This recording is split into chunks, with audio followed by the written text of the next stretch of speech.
Ligji i vettingut do t'i nënshtrohet të martën të parit test kushtetues. Mësohet se në orën 11:30 anëtarët e gjykatës kushtetuese do të mblidhen për të marrë vendim për pezullimin ose jo të ligjet më të rëndësishëm të reformës në drejtësi.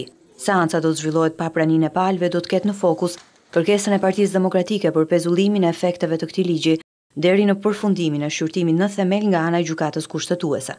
Ligji i vettingut u miratua në seancën e jashtëzakonshme të 30 gushtit, vetëm me votat e mazhorancës, pasi opozita nuk u bë pjesë e procesit votimit.